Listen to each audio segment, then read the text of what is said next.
Hello everyone and welcome back to the 8th episode of the Road to FIDE Masters series, in which I will cover the 8th round of the Baltic Pearl Chess Festival. I lost the last round, so in this one I wanted to, get my revenge and win a game, but I've been put up to hard task because I got paired with the number one on the starting list, an international master, and even though I got white pieces, it's never easy to play against them, right? So let's see how the game went. I started with the move e4, after which I knew that my opponent will most likely go into the Caro-Kann, and I was not sure what to play really, because I don't have just one system against it. I like to sometimes exchange, I like to sometimes play knight c3, also I sometimes try to play knight c3, knight f3 without d4 and so on. So plenty of variations I've tried, but I've decided to mix things up one more and play the variation that I believe I have never played before, which is the fantasy variation. And this is basically the first mistake. Why? Because psychologically I am after one loss, the first loss though in the tournament, meaning that if I want to not lose again, I should perhaps stick to what I know the best. But with every move I tried to make a statement that I am willing to go for it, go for a win, have a sharp and interesting game, but with my state of mind, it was perhaps not the best idea. Not only that, I am playing the variation that is very sharp and have many nuances to it against an international master who plays the opening his whole life. So even though I am kind of surprising him with my opening just because I have never played such variation, I am also kind of surprising myself because there is a high chance of my opponent knowing what to do and me not knowing what to do.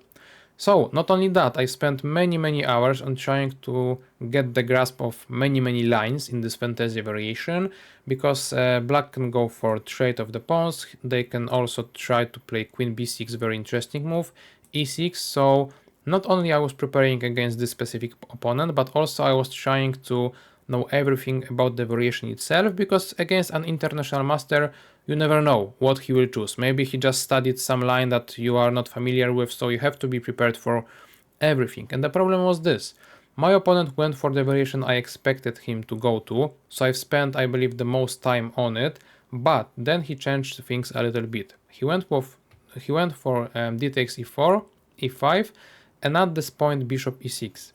The main line and the line that I was expecting included the move bishop g4, and the idea is that with that move bishop is pinning the knight, so it is creating some pressure to the center, and then move c3 is more or less forced, trying to make the center more stable. After bishop e6 move, because there is no pressure, c3 move is optional, but I didn't know that.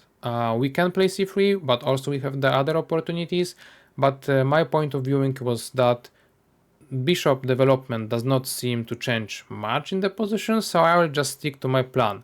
And this was not a good idea, because there are, as I've said, some nuances to it. After the game, opponent told me that in here knight c3 line is a good one, but what can I know? I have never played this variation in my life. So I went with c3. For those wondering why I don't want to take on e5, because I attack it twice and there are no defenders.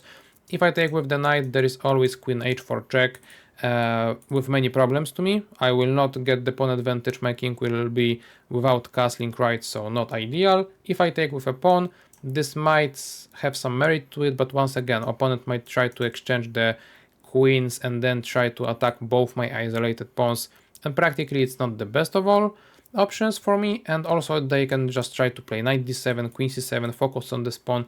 Once again, I will perhaps not be able to hold it for long.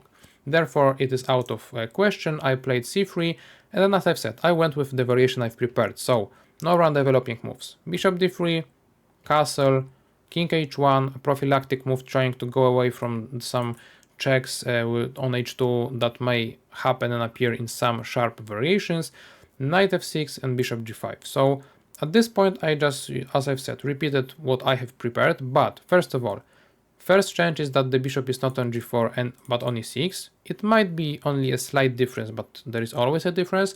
And the other big difference that I did not realize was that in my preparations I saw only the move castle instead of queen c7. So if I change the things a little bit and I went with knight f6 now, castle bishop g5, the difference is that with castle there, opponent will not really be hoping to push the h and g pawns. And in the game, that's exactly what happened. So because he has not castled yet, after I played bishop g5, he just harassed my bishop once and then twice. And once again, I was not feeling the position well enough, I was not prepared well enough, to be honest, and I just felt, okay, this was not in my preparation, meaning that it cannot be that good. Why it won't be good? Well, perhaps I have the opportunity to play bishop g3 and try to attack the pawn. I calculated one most obvious line and I felt, okay, this is it. This is why I did not have anything in my preparation. My opponent is just trying to create some pressure on me, but there is no pressure to be created really in terms of objective one, you know? It's like, okay, I should be fine. But I am not fine, this is the thing, I did not understand the nuances, and indeed my opponent can try to push those pawns because he has not castled. Not only that, I've checked tactically only one variation after knight h5, which included me taking the pawn on e5 and him recapturing with the knight, because from the distance this seemed like a more natural way of playing, because keeping this battery is like logical, right? The thing is this, in this variation I've calculated that I can take with the knight, opening the attack to the opponent's knight. If he takes with the bishop on e5, I can take the knight, protect the h2 pawn, so even though he has the bishop pair, it will not be enough to create counterplay because of my great center and so on, so I was happy with that. If he decides not to take the knight, but rather jump to, let's say, f3 with the knight, trying to go away from the attack my piece at the same time, I can simply play knight c4 with the idea that if he takes the bishop, I can take his with a check. This is a very crucial stuff, and at this point I'm once again just clear pawn up with no problems. This is what I've calculated quite quickly, quite briefly, and this was, as I've said, my mistake, because if you go into the, let's say, deeper thought process, you will understand that at this point opponent will not take the bishop with the knight, but with the bishop. And at this point, as I've said, I was calculating this stuff, so I went with simply bishop g3, and after knight h5 I felt like something is like off, something is odd, like why is he playing so quickly while I should be in my preparation, not him, right? And I started checking the lines and I realized that he will take with the bishop, not the knight, but it was a little bit too late, too little too late. I should have thought about it earlier, so for example at this point perhaps I should have gone bishop f2, but it's once again not ideal anymore because of g4, maybe even g3, initial push, immediate push. So back to this point, perhaps I should have gone for bishop e3, not allowing those pawn pushes, because they just went with tempo on my bishop, and attack grew very fast. But anyway, we are at this point. I now realize that after taking, opponent will take with the bishop, but there is nothing I can do now. Bishop f2 would be just admitting to a mistake, ending in once again not the greatest of positions. So I took, he took, and the difference is this. At this point after knight e5, I cannot take the knight on h5 because my bishop is hanging. This is the problem that I've missed initially, and because of that there is no point in for me to take with the knight. I took with a pawn, but strategically I am much worse. Why? I lack the control over the dark squares. My pawn is on the dark square, so it will be lost in no time. Black can take it whenever they want. And I have nothing going on for myself. Like, I have only an isolated pawns in the center, so nothing in the center.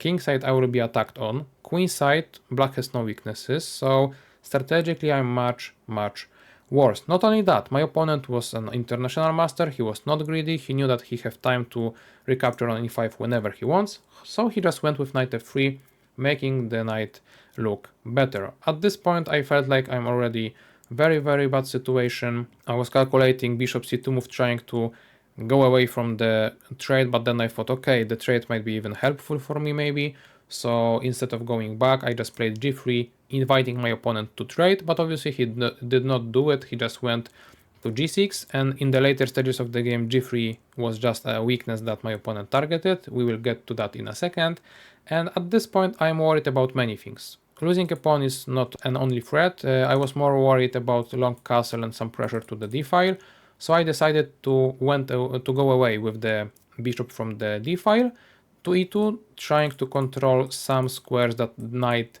from the e5 might jump to, and after castle I decided to go queen a4. I for 1 second had some hope that queen d6 might be a good move, trying to trade queens, but after queen b6 my opponent is targeting one more of my weaknesses and this queen is misplaced, so not working completely.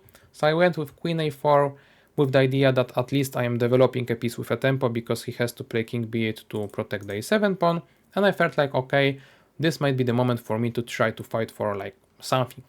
And I've decided that I will play knight d4 with the idea that I would like to create some weakness for the opponent too. So if he takes my pawn on e5, I can just take the bishop, try to finish development, and I felt like, okay, this bishop is much more than this knight, but at least it is blocking it.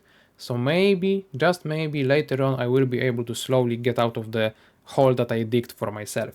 But once again, I missed completely the idea of the opponent, just showing how badly I was playing this game, because he did not take the pawn. As I've said, he is in no rush to take it, he played h5.